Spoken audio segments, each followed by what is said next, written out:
ಶಾಲೆಗೆ ಚಕ್ಕರ್, ಕೂಲಿ ಕೆಲಸಕ್ಕೆ ತೆರಳುವ ವಿದ್ಯಾರ್ಥಿಗಳು ಗೂಡ್ಸ್ ವಾಹನದಲ್ಲಿ ಕುರಿಗಳಂತೆ ತುಂಬಿಸಿಕೊಂಡು ಪ್ರಯಾಣವನ್ನ ಮಾಡ್ತಾ ಇದ್ದಾರೆ.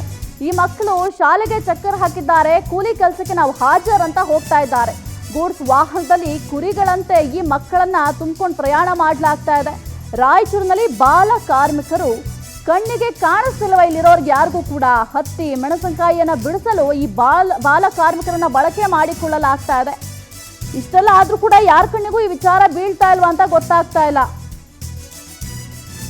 ಕೇವಲ ದಾಳಿ ಮಾಡಿದ್ರೆ ಸಾಲಲ್ಲ, ಇದಕ್ಕೆ ಬ್ರೇಕ್ ಕೂಡ ಹಾಕಬೇಕಾಗುತ್ತೆ. ನೀವು ಗಮನಿಸ್ತಾ ಇದ್ದೀರಾ, ಗೂಡ್ಸ್ ವಾಹನದಲ್ಲಿ ಈ ಮಕ್ಕಳನ್ನ ಕುರಿಗಳಂತೆ ತುಂಬಿಕೊಂಡು ಹೋಗ್ತಾ ಇದ್ದಾರೆ. ಮಕ್ಕಳೆಲ್ಲರೂ ಕೂಡ ಈ ಸಮಯದಲ್ಲಿ ಶಾಲೆಯಲ್ಲಿ ಇರಬೇಕು, ಆದರೆ ಕೂಲಿ ಕೆಲಸಕ್ಕೆ ಹೋಗ್ತಾ ಇದ್ದಾರೆ. ಯಾಕೆ ಅಧಿಕಾರಿಗಳಿಗೆ ಯಾವುದು ಕೂಡ ಕಣ್ಣಿಗೆ ಬೀಳ್ತಾ ಇಲ್ವಾ? ಕೇವಲ ನೀವು ದಾಳಿ ಮಾಡಿದ್ರೆ ಸಾಲಲ್ಲ, ಇದಕ್ಕೆ ಬ್ರೇಕ್ ಹಾಕಬೇಕು. ಆ ವಿದ್ಯಾರ್ಥಿಗಳನ್ನ ಶಾಲೆಗೆ ಕಳಿಸೋ ರೀತಿ ಮಾಡಬೇಕು.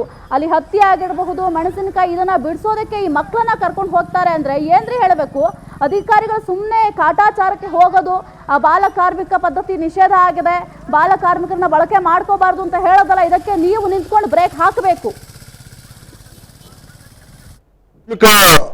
ಕರ್ನಾಟಕ ರಾಜ್ಯ ಸರ್ಕಾರವು ಬಾಲ ಕಾರ್ಮಿಕ ನಿರ್ಮೂಲನೆ ಕಾಯ್ದೆಯನ್ನು ತಂದು ಸರಿಸುಮಾರು 30 ವರ್ಷಗಳಾಗಿದೆ. ಕಾರ್ಮಿಕ ಇಲಾಖೆಯು ಇವತ್ತಿನವರೆಗೂ ಕೂಡ ಬಾಲ ಕಾರ್ಮಿಕರ ವಿಷಯದಲ್ಲಿ ಅದು ಏನು ಮಾಡೋದಂತ ಅನ್ನೋದು ಅವರಿಗೆ ಗೊತ್ತಾಗಿಲ್ಲ ಪಾಪ. ಮತ್ತೆ ರಾಯಚೂರಿನಲ್ಲಿ ಕಾರ್ಮಿಕ ಇಲಾಖೆ ಅದು ಎದಕ್ಕೆ ಬೇಕಂತಂದು ಒಂದು ಪ್ರಶ್ನೆ ಇದೆ ನಮಗೆ. ಯಾವುದೇ ಪಿಟಿಷನ್ ಹಾಕಿದ್ರು ಕೂಡ ಅವರು ಏನು ಮಾಡೋರಲ್ಲ ಅವರು.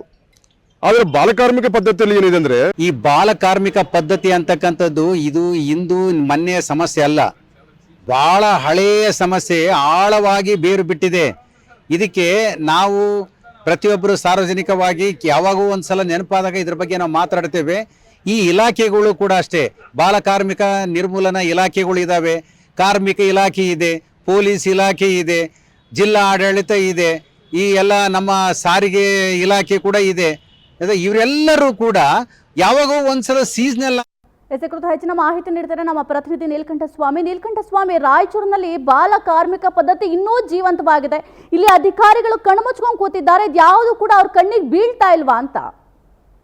ನಿಜ ಸಾಹಿತ್ಯ ಏನು ಅಂದ್ರೆ, ರಾಯಚೂರು ಜಿಲ್ಲೆಯಲ್ಲಿ ಈ ಒಂದು ಪಿಡುಗು ದಶಕಗಳಿಂದ ಕಾಡ್ತಾ ಇದೆ. ಇದನ್ನ ಬ್ರೇಕ್ ಹಾಕ್ಬೇಕಾಗಿರ್ತಕ್ಕಂಥ ಜಿಲ್ಲಾಡಳಿತ ಸಂಪೂರ್ಣ ವಿಫಲ ಆಗಿದೆ ಅಂದ್ರೆ ತಪ್ಪಾಗ್ಲಿಕ್ಕಿಲ್ಲ. ಯಾಕಂತಂದ್ರೆ ಇಲ್ಲಿ ಒಂದು ಇಲಾಖೆ ಅಲ್ಲ, ಸುಮಾರು 7 ಇಲಾಖೆಗಳು, ಪೊಲೀಸ್ ಇಲಾಖೆ, ಕಂದಾಯ ಇಲಾಖೆ, ಜಿಲ್ಲಾಡಳಿತ, ಕಾರ್ಮಿಕ ಇಲಾಖೆ ಸೇರಿದಂತೆ ಮಕ್ಕಳನ್ನ ಕಾಪಾಡೋದಕ್ಕೆ ಸಾಕಷ್ಟು 7 ಇಲಾಖೆಗಳು ಇವರು ಒಂದು ಸಂಯೋಜನೆ ಕೊರತೆ ಅಂತ ಹೇಳ್ಬೋದು.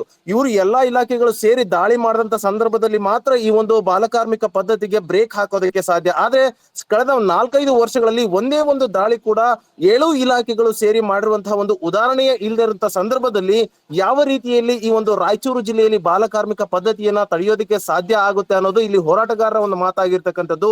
ಇನ್ನು ಶಾಲೆಗೆ ಹೋಗ್ಬೇಕಾಗಿರ್ತಕ್ಕಂಥ ಮಕ್ಕಳು ಇವತ್ತು ಸುಡು ಬಿಸಿಲಿನಲ್ಲಿ ಹೊಲಗಳಲ್ಲಿ ಮೆಣಸಿನಕಾಯಿ, ಹತ್ತಿ ಬಿಡಿಸೋದಕ್ಕೆ ಹೋಗ್ತಾ ಇರ್ತಕ್ಕಂಥದ್ದು ನಿಜಕ್ಕೂ ದುರ್ದೈವದ ಸಂಗತಿ ಅಂದ್ರೆ ತಪ್ಪಾಗ್ಲಿಕ್ಕಿಲ್ಲ.